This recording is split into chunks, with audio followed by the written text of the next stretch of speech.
Are you frustrated about the math that your child is learning or trying to learn in school?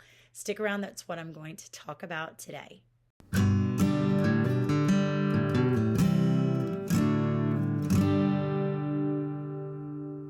Hi, I'm Rebecca with the Parent Teacher Bridge, where you can find the ideas and resources you need to empower you to be your child's most influential teacher. And today I'm going to talk about the topic of math. Before I became a homeschool mom, I taught math in school, grades 6th, 5th, 3rd, and 2nd. So that was really great that I was able to kind of get a wide range of ages. At the time that I was teaching, I didn't feel the need to just spew out 10 different ways to do a math problem. Does anybody know why I might choose not to do that? Drop a comment below. Okay, so I'm just going to tell you why I wouldn't do that. After teaching so many kids over the years, I know that it would just terribly, terribly confuse some of them to give them too many different ways to solve a math problem. So sometimes when I was teaching, if I had a very bright math student in the classroom raise their hand and say, you know what, you can just do it this way, and this way, I might put them on pause and say, you know what, you've got a great idea. Would you save it until I get done, explaining this and I get them to work it? And then you can come back to my desk and show me that way. That is so interesting. So I was acting excited for that child who really loved math, but at the same time, I didn't want it to be for the entire class all at once because I just knew that some of the kids would get extra confused if they saw it presented in another way. 1, teach it simple first. 2, work with struggling students in small groups. 3, offer other strategies as needed. And 4, too many different strategies taught together will confuse some children. But when your child is in school, it's very much like a factory environment. You've got a lot of kids per classroom. They don't get much one-on-one time. And it can be very confusing for some kids just because they're the same age as the other kids. They may not be developmentally the same, especially in areas like math. So it can be very confusing for them to have a bunch of different strategies thrown at them. But recently, this child's teacher said, no, we're not going to do long division anymore. We are going to do it this other way. And so I encourage the parent, please ask the teacher, why? Why? Do you have a certain amount of research that backs this up? Is it proven to be more effective? Why is it? And she couldn't really say. The only reason that she was given was, we've been told to teach it that way now. And I'm okay with learning different strategies, okay? What I'm not okay with is just because something is new, therefore it's better. Just because something is new, it's better. So I think we could stand to take a step back and look at how the pendulum swings in education. It seems like they're always coming up with something else.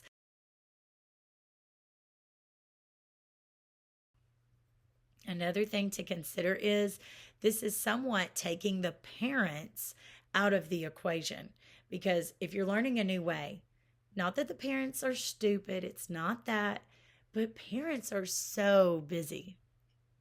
Are you busy? Comment below what keeps you busy.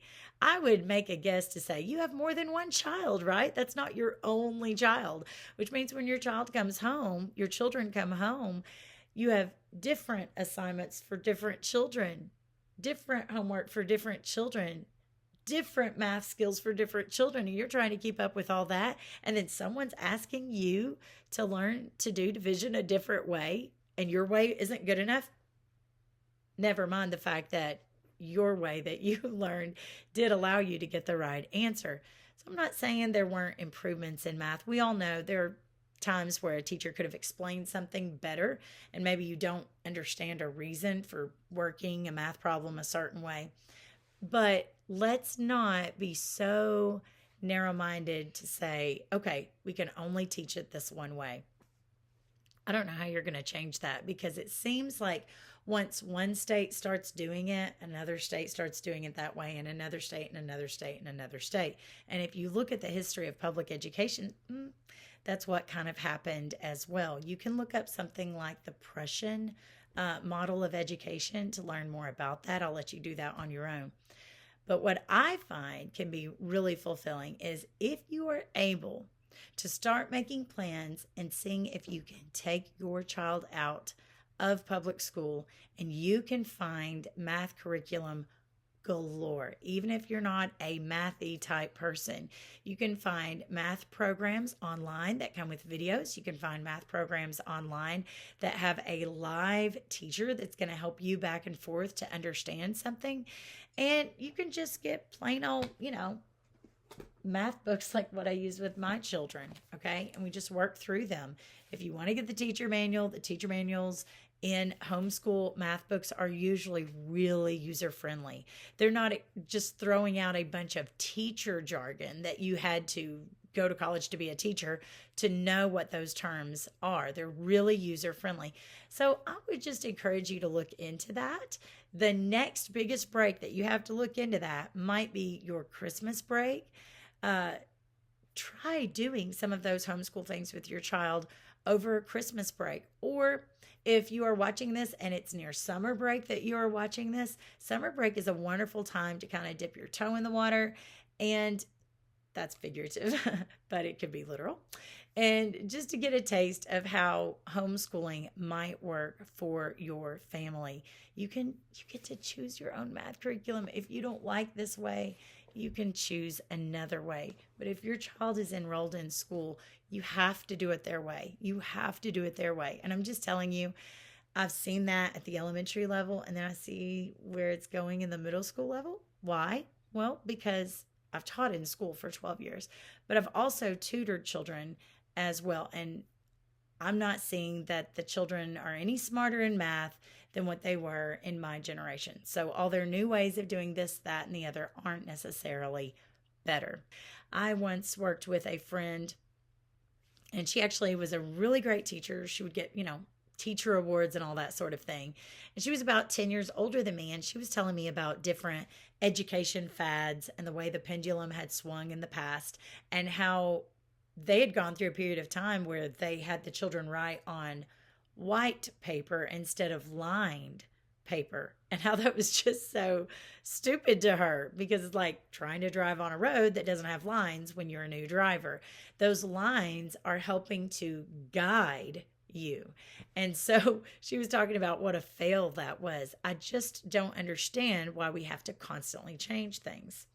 Well, it's kind of like when I was in college, when they would come out with some new edition of a book just so that they could sell it. And so let's think about that with your child's math book at school.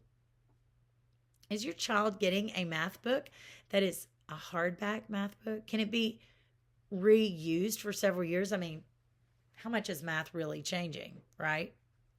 I'll bet that it's not a hardback math book, unless maybe your child is going to a private school or you're just really in the minority. I'll bet that it's some sort of math workbook, because that's what I'm seeing. Now, I'm in the state of Tennessee, but I know that the state of Tennessee purchases their math books from a big name curriculum company. And if they do, I would say a lot of other states are doing it too. And from my experiences working through these math books with some of my public school tutoring students, I have to say, I'm not crazy about the way it's being taught. And so if your child is struggling in math, I'm going to say that's a reason. Another reason could be, well, maybe their teacher just isn't really great at teaching math.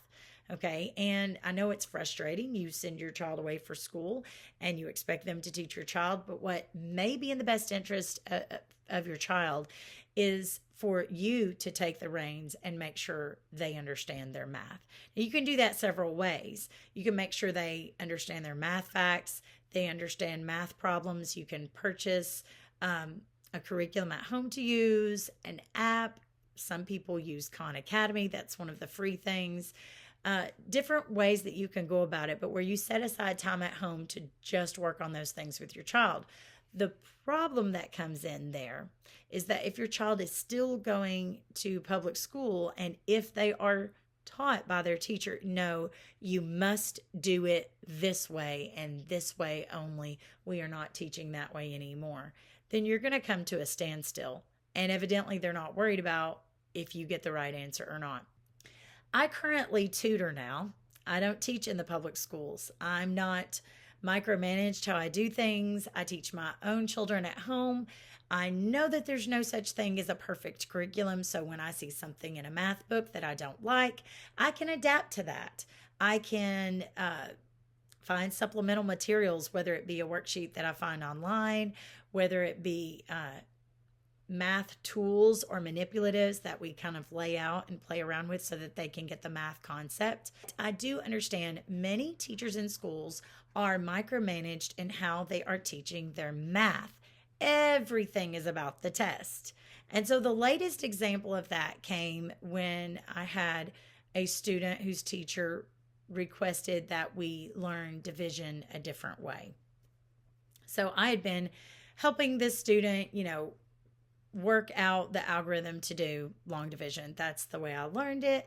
That's the way my husband learned it. I even tested him during this process because he doesn't sit around doing long division all day, as many of you probably don't either. You would just use your calculator, use your phone, and figure it out. However, because you did do enough division practice growing up, you would probably recognize if you got an answer that didn't make sense, maybe by plugging in something wrong or hitting a wrong button.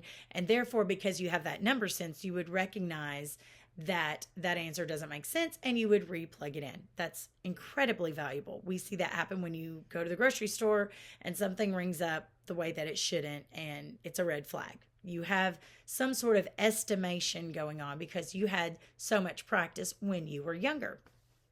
So I tested him by giving him a long division problem with a remainder. And he was a little bit tentative at first, and he thought, well, I hope that I can do this. And he did. He remembered. Wow, how could he remember when he learned it in such an old school way? It might have something to do with the fact that his teachers weren't spewing 10 different ways to do something. Now, if I had a student in school that knew how to do a math problem another way, as long as they got the right answer and they got it consistently, I was okay with that. It is kind of fun for some people to look up other ways to do things and to be open-minded with that. Well, what are your thoughts? Did I ruffle some feathers? Do you agree or disagree? What stories do you have that you can share for my viewers? Drop those in the comment section below. I just wanted to get that off my chest today. It was something that I was thinking about a lot. I don't like to see kids confused. I like to see them proud of themselves and proud of what they have learned. Don't forget to click like and subscribe. And remember, parents, you are your child's most influential teacher.